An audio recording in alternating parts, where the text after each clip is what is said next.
listening to Cowboy Logic with Jason Forby, a message of grace and hope. Is everybody good? So, we've been talking about lately how to win, right? If you walk through life long enough, you see, you experience, you live life with people. You see people win, you see people lose. We've all won some, we've all lost some, and hopefully if you live long enough, you start to pick up on some patterns or some reasons maybe that why this worked, why this didn't work, and and now that we've kind of got out of being religious, we can see clearly. And we can say, you know what, some things didn't work maybe because of what we believe. Maybe not everything that happens is just the will of God. He's sovereign and we're just robots. Well, come on, if that's the case, then why pray? It's not the case. So there's things that have happened and things that we've seen and not seen, and maybe it's because of some mindsets and some stuff that we have in our hearts and our belief systems, and so we can see that there's ways to win that we haven't seen before, and so we've just been talking about all that because we like to win. Come on, this is winners, right? Are we winners or... it's not tired of being losers. The Christian church in the West especially, but really throughout the whole world is not really all that respected. It's kind of, lost its voice, and maybe rightfully so. Oh boy, I'm on the thing and I said that. Come on, I'm saying that we're not losers. We're not just sitting around like victims, sucking our thumb on a pew, waiting for somebody to blow a trumpet so we can get out of here. That's why we got in the shape we're in. No, it's not who we are. We're sons of God. We believe this stuff we sing, all debts canceled. Well, if you ain't got no debt, that makes you free. It's not about getting people to heaven. It's about getting heaven to people. So we're just looking, how does that happen more and more and more? And so we want more. How do we win? Let me read James right quick. James, he's a little harsh, James is sometimes, but James 1:2-4, this is a Passion Translation, right? It says, "My fellow believers, when it seems as though you are facing nothing but difficulties, see it as an invaluable opportunity to experience the greatest joy that you can." Isn't that something? He's saying that you might be going through difficulties, but the way you're seeing it has something to do with it. You got it? He says, see it as an invaluable opportunity to experience the greatest joy that you can. For you know that when your faith is tested, it stirs up power within you to endure all things. And then as your endurance grows even stronger, it will release perfection into every part of your being until there is nothing missing and nothing lacking. Now, how's that sound? Nothing missing, nothing lacking. Release perfection. Now that sounds a little different than what religion's told us, hasn't it? So if you'll change your perspective, start seeing this thing in a different way, it'll provide endurance, it'll stir up power within you, and perfection will be released, and you'll be missing nothing with no lack. Come on, sounds like winning to me, doesn't it you? So we talked about the living in the Spirit, or understanding where the fight is, right? That we've not really learned to believe the heart of God versus separate from what we may be experiencing, right? What's in the natural, what the experience is actually saying, and believing something that may be the opposite of that, right? It's like our cowboy logic, simple definition of what faith is. Believing something that I don't have evidence for. Believing something that the evidence might actually even say completely opposite of that, right? And so that's kind of what we've been at, believing something even though it may not look like that's the case. You got it? And so I was thinking about this word, James. He said endurance. Endurance. I've been told one of my gifts is to take complex things and make them simple, and that's what I really need to happen today. I'm going to try to make this simple. Endurance would be having something to do with lasting a while, right? Lasting a while. It's got something to do with time, right? And so I think about what actually happens, or this thing that we get in. It's kind of like what we believe, right? There's power in what we actually believe.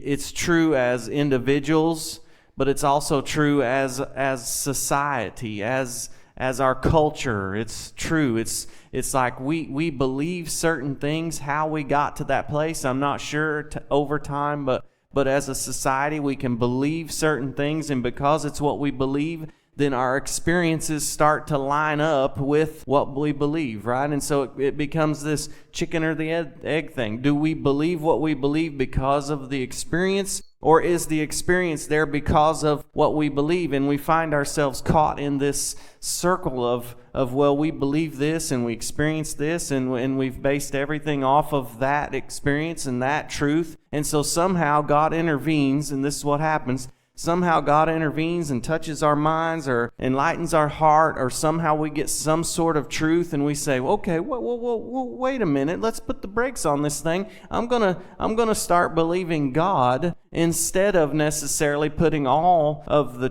power of truth into what we've been experiencing. And so, okay, all of a sudden, the cycle's a little bit messed up, so I'm going to believe God now over my experience. But what happens is now, okay, so we're in this cycle, right? We're in this cycle. We believe what we see what we believe what we see what we believe, and then God says, whoop, I'm going to put something else in the equation. Okay, now I'm going to believe God. Except what I see didn't instantly change. So now there's this thing. There's this thing of, okay, I'm changing what I believe, but what I see hasn't necessarily caught up with that. Come on, so this is what I want to talk about, this time thing right here. Endurance.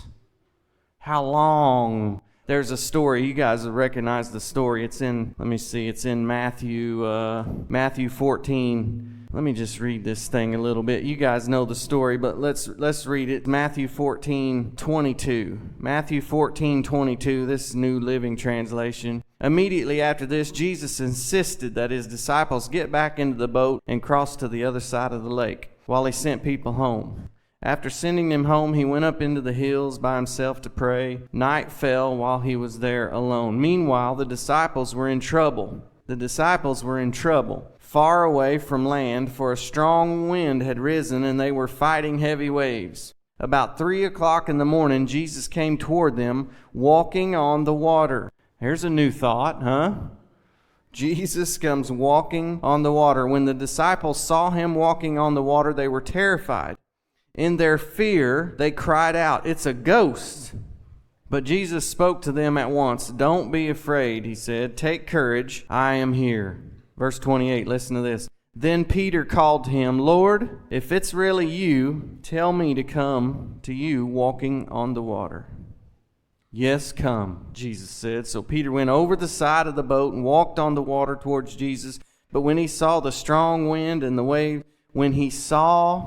first he heard the word of Jesus, a new thought, and he heard what Jesus said. He got over the side of the boat, walked on the water towards Jesus. But when he saw the strong wind and the waves, what he was seeing went from one thing back to another thing. When he saw the strong wind and the waves, he was terrified and began to sink. "Save me, Lord," he shouted. Jesus immediately reached out and grabbed him. "You have so little faith," Jesus said. "Why did you doubt me?" You have so little faith. Why did you doubt me? All right? This is what Jesus said. Now I'm thinking, I like to read this stuff and think about it. And I think, Jesus, that sounds a little harsh. Poor old Peter. Peter, doggone it. He gets it, don't he? Here I'm thinking, now wait a minute, Jesus. That's a little tough, I would think. Because Peter's the only one. Come on, the rest of them in there just as terrified. Peter's the only guy that had enough faith to say, hey, if Jesus says I can walk on the water too, then I'm coming. And Peter does. He gets out of the boat and walks on the water. The rest of them cowards are sitting in there, and Peter, he does walk on the water for a little bit. And then he starts to sink. He starts looking at the waves and all the stuff. And then Jesus saves him and he says, "Peter, you little faith." And I thought, man, that seems kind of tough, because I thought Peter would get a star on his chart after today and the rest of the guys would be the ones with little faith. Come on, wouldn't that seem reasonable to you? It is to me. And so then I got to looking into this thing, and I looked up the word little right there. We think of little as in size or how strong something would be, right? And so I looked up the word. Let me. I can't pronounce it very good, but so I saved it here. It's I still can't pronounce it even if I'm looking at it. But the root word of what that little right there, little is if you look in the Strong's, it's number 3641. I can say that, but it's oligos or something, O-L-I-G-O-S. And so it's translated most of the time as small or little or whatever. But if you look at the real definition of the root word, the very first definition of the word is brief, or as in references to a time frame. Come on, we immediately think, okay, the size of Peter's faith. Or Jesus is saying your faith is small as in it's not strong enough to keep walking on the water. But really, I believe what Jesus was mentioning was not criticizing the strength or the power of Peter's faith. Is really believe he's saying, Peter, man, you had big time faith for a little short period of time. And then you didn't last long enough. What you were seeing went back to the experiences. And you took your eyes off me, and there's where you missed it. Come on, I don't think Jesus would be criticizing his faith when he's the only one that got out of the boat. I think Jesus is actually teaching us something here about a time, little, endurance. It's how much time is it gonna, how much staying power. I even thought it was interesting, this thought came to my mind of one of our favorites, right? The description of love in Corinthians, we call it the love chapter 13, I think it is. It says that the very first attribute of love is what? Patience. What's patience? Has to do with time. I think we miss it here sometimes. I think we might have a short burst of real strong faith, but when the experience is slow to catch up with what we think we've changed in our belief system, then the time gets weary. We discourage because we don't necessarily see what we think we believe or see what we want to see, and we go back and say, okay, we might have missed it there because our faith was only for a little short distance. We had the right faith. We had strong enough faith. Jesus would even say, it's not about size. They said one time, disciples, increase our faith. Jesus said, you ain't got to increase. If you just have the tiniest little bit as a mustard seed, that's enough right there. He said the mustard seed's the tiniest of seeds there is, and if you'll just plant that thing, eventually it'll grow up into a tree, and it'll be so big that all the birds around can come resting in the thing. Well, what is it about a tree? Doesn't matter how big. What matters is that it got in the ground and it stayed there over a long period of time until it saw results. Come on, you got it? What is it I'm saying? Let's not get distracted. Okay, we got faith. Yeah, we've been hearing from God. We've been seeing people healed. We know it's the will of God for us to live. Our belief systems are changing. We're getting new things about what we believe about the will of God. And just because our experiences have been over here trapped in this thing, and we say, okay, I'm going to believe God, but my experience hasn't caught up yet. How long are we going to be able to withstand? How long are we going to be able to stand and wait for however much time frame? I don't like waiting, doggone it. I want it all right now, don't you? I want people healed now. And I get it. I know there's an aspect of we see miracles and you might have an experience immediately change when someone else's gift shows up or faith happens. I don't have it all figured out. I like suddenly. I like immediately. I like all that. And I like it when that happens and I go for that. But if that doesn't happen, what about some people with some lasting power? What about some people that say, you know what, my experience has been this, and we've all experienced that and all this, but I'm just going to stick with God. He says this, He spoke to my heart, and I'm going to change my belief system. And if it takes a whole lifetime for my experiences to line up, even if it takes generations, come on, you with me? What if I start changing my belief system, and I may not necessarily see all of the fruit of it, but my youngins get to? Come on, then is it worth it? Or are we just going to be religious and say, well, I don't know, we just see what we believe, and we believe what we see, and that's just the way it is? Come on, Jesus said there is nothing impossible for him who believes. We can change our belief system and quit watching what the experience is and say, I'm just sticking right here, and eventually my experiences are going to change and catch up with what it is I believe. And if I got to last a long time, I'm just going to last a long time. Maybe we don't even see all of the things that we're going for. Maybe it's generations from now. It's like I heard it one time, steering a cruise ship. That thing ain't just, I believe God works generationally on some things. Like that's why he always would say, the God of Abraham, Isaac, and Jacob. It may be slow sometimes, I don't know, but I say, let's say, who cares? We're not in charge of the time. We're not looking at the time. God is above time, and we're his sons, so we're not hindered by time. Let's forget time and however long it takes. I like fast, but if I don't get fast, I'm not wavering. Come on, Peter. You had big faith for a little while. And then when you took your eyes off of the will of God and the word that God said, you started looking at the situation again, that's where you got fouled up. Come on, you got it? Is there any hard heads in here that just to say, God help us, let's last.